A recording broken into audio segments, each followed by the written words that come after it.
Hello, my dear students. Today I am going to teach you 4.1 History of Novel. In this video lecture, we shall learn the remaining portion of this 4.1 History of Novel. So let's start to teach.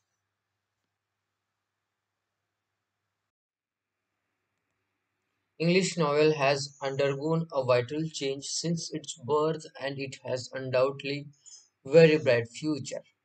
म्हणजेच English novel जे आहे त्याच्या birth पासून त्याच्यामध्ये म्हणजे त्याच्या origin पासून महत्त्वपूर्ण बदल घडत आलेले आहे आणि त्याचं जे भवितव्य आहे त्याचं जे फ्युचर आहे ते अर्थातच कसं ब्राईट आहे.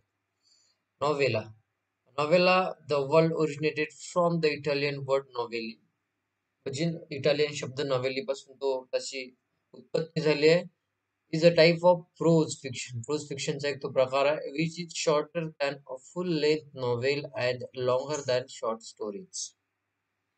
म्हणजेच इटालियन नॉवेल या शब्दापासून तो तयार झाला आहे आणि हा एक कशाचा प्रोजचा एक फिक्शन म्हणजे कथा जो आहे त्याचा प्रकार आहे जो पूर्ण लांबीच्या कादंबरीपेक्षा लहान आणि लघु कथेपेक्षा मोठा असतो. It is a well structure it shorter narrative often satiric or realistic in tone. It usually focus on one incident or issue with one or two main characters and take place at a single tradition. Some of the famous novellas in English are म्हणजे त्यामध्ये काय म्हणतात त्यामध्ये सुरचित म्हणजे long परंतु संक्षिप्त लेखन शैलीत बहुतेक वेळा उपहासात्मक किंवा वास्तववादी सूर असतो. त्यामध्ये म्हणजे उपहासात्मक सरकॅस्टिकली किंवा रिअलिस्टिक म्हणजे रिअलिस्टिक बेसवर म्हणजे वास्तववादी त्याचा सूर असतो म्हणजे त्या बेसवर आधारित असतं नॉवेला. साधारणपणे एखाद्या घटनेवर किंवा एक दोन मुख्य पात्राच्या समस्येवर ही कादंबरी आधारित असते. म्हणजेच यामध्ये इन्सिडेंट वरती प्रकाश टाकते किंवा एक दोन कॅरेक्टर असते मेन कॅरेक्टर त्याच्या संदर्भात ही तुम्हाला माहिती देऊ शकते किंवा त्याच्यावर आधारित असते. आणि यामध्ये जे इंग्लिशमध्ये काही फेमस नॉवेलाज आहेत ते कोणते आहेत the heart of darkness by Joseph Conrad, त्याच्यानंतर आहे the turn of screw by Henry James, Billy Budd by Herman Melville, death in Venice by Thomas Mann, seize the day by Samuel Below, Pearl by John Steinbeck. Or these are the famous novellas in English. Elements of a novel or a novella. There are six elements essential of novel or novella. All these factors may be related to one another in the work by author. म्हणजेच काय म्हणतात elements of novel म्हणजे कादंबरी जी आहे novel जे आहे त्याचे घटक कोणते आहेत कोणते घटक त्याला आवश्यक असतात तर त्याच्यासाठी जवळपास या ठिकाणी काय म्हणतात 6 घटक जे आहेत ते अत्यंत आवश्यक आहे. आणि जो रायटर्स असतो जे लेखक असतो त्या लेखकाच्या कलाकृतीमध्ये हे सर्व घटक कुठल्या नाही कुठल्या प्रकारे एकमेकांशी काय असतात संबंधित असतात. आता थीम बघूया सगळ्यात पहिला. थीम इज इसेन्शियल म्हणजे सब्जेक्ट एक प्रकार आहे. Theme is essential central idea in the novel which can express in a nutshell. It is a philosophical statement or a truth which the writer has put forth through the narration of the series of events in the story and characters acting in particular setting. यामध्ये काय म्हणतात theme मध्ये नेमकं की थोडक्यात व्यक्त होऊ शकणारी ही कादंबरीची मध्यवर्ती कल्पना असते. म्हणजे सेंट्रल आयडिया समजायची बरोबर आहे. मध्यवर्ती कल्पना थोडक्यात व्यक्त होऊ शकणारी विशिष्ट पार्श्वभूमीवर कथेतील घटनांच्या आणि पात्रांच्या अभिव्यक्तीतून लेखक एक तत्वज्ञानात्मक विधान किंवा सत्य मांडत असतो.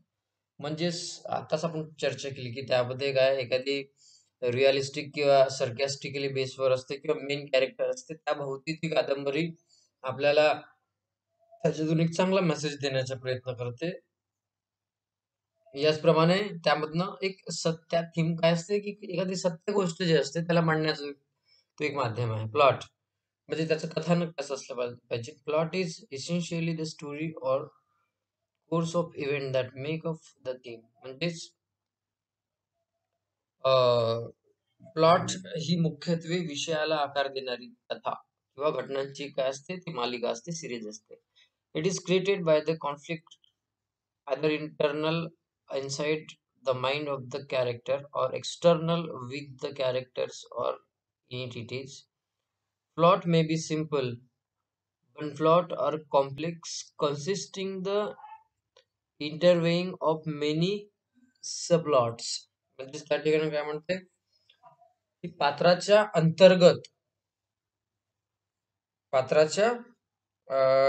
अंतर्गत मनातील किंवा बाह्य इतर पात्रे किंवा घटक संघर्षातून तयार होते. प्लॉट साधा किंवा सिंगल ज्याला आपण म्हणतो किंवा कॉम्प्लेक्स इत्यादी गोष्टींनी तो बनवू शकतो किंवा असू शकतो इत्यादी गोष्टी त्याच्यामध्ये. आता कॅरेक्टर, आता नॉवेलाचे कॅरेक्टर काय असू शकतो? Characterization is related to the plot as course of event take place because the certain behavior of characters म्हणजेच कॅरेक्टर जे आहे पात्र ज्याला आपण म्हणतो त्याच्या विशिष्ट वर्तमानामुळे किंवा वर्तनामुळे सॉरी घटकांची मालिका घडली जाते आणि त्यातून कथानकाशी संबंधित व्यक्तिचित्र काय होत असते त्यामधून व्यक्त होते. Depiction of character can range from the thumbnail stage to deep wordy highly detailed verbal sketch. The important character may have been described in its very aspect by the writer. म्हणजेच या ठिकाणी काय म्हणतात की शॉर्ट जे description असतं त्याचं, बरोबर आहे, शॉर्ट डिस्क्रिप्शन असतं त्याच्या जे डिटेल्स असते तर त्याच्यापासून त्याचे तोंडी वर्णनापर्यंत असे सर्व प्रकारचे पात्रांचे चित्रण केले जाऊ शकते.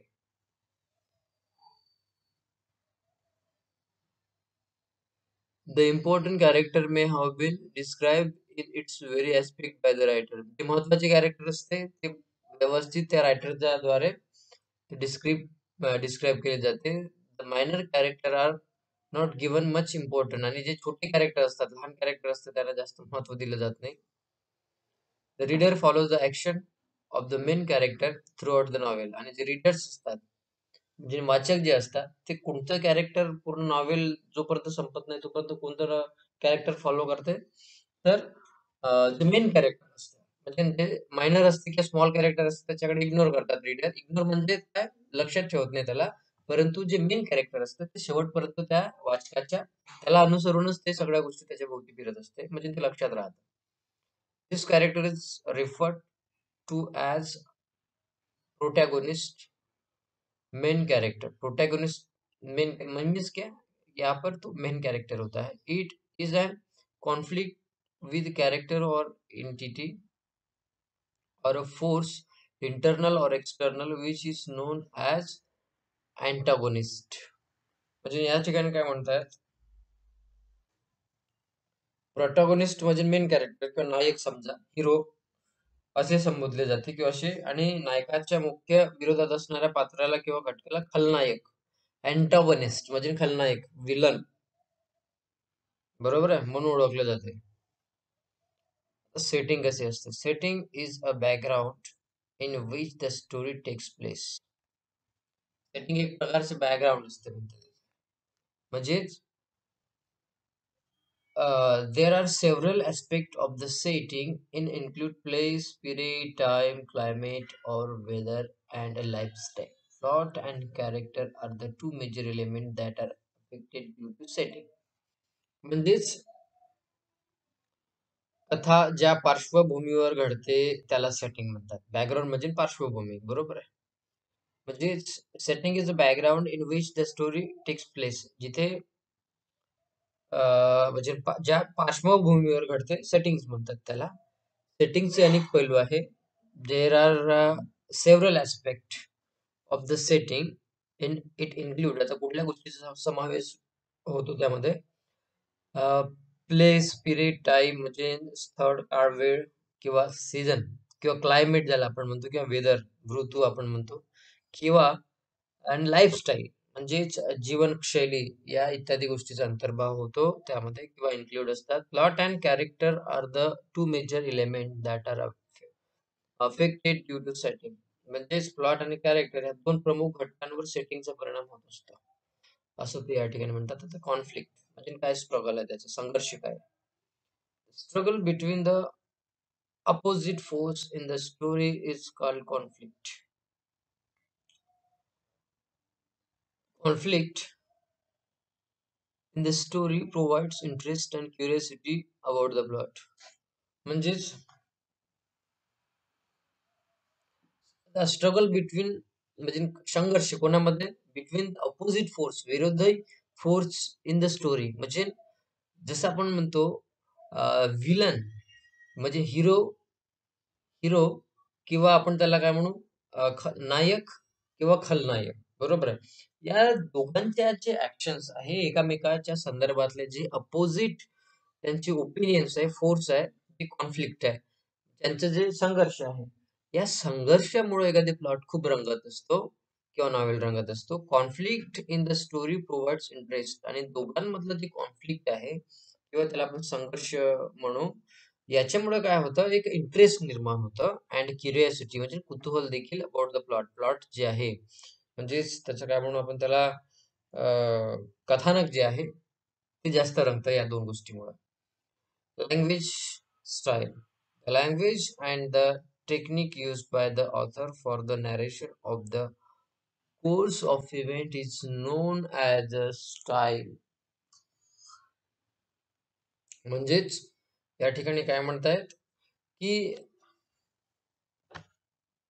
लँग्वेज स्टाईल या पॉइंट मध्ये ते म्हणतायत, the language and the technique use by the author for narration of the course of event is known as a style. म्हणजे कथेचे वर्णन करण्यासाठी लेखकाने वापरलेली भाषा आणि तंत्र, बरोबर आहे ना, तो काही टेक्निक्सचा यूज करतो, काही त्याच्यात स्टाईल्स असते त्याची, तर त्याला एक प्रकारे काय म्हणतात, स्टाईल असं म्हणतात किंवा शैली असं म्हणतात त्याला. An author can use extensive vocabulary and high phrases, or he may be laconic and would write only to the point, or he may mix both according to the requirement for meeting its purpose. म्हणजेच त्या ठिकाणी तो काय म्हणतो, तो आपली कथा लिहिताना किंवा ती मांडताना खूप जास्त शब्दसंग्रह आणि फ्रेजेस वापरू शकतो आणि किंवा मोजक्या किंवा मार्मिक शब्दांचे वर्णन करू शकतो म्हणते तो हेतुपूर्वक. He may use linguistic device to make the narrative effective.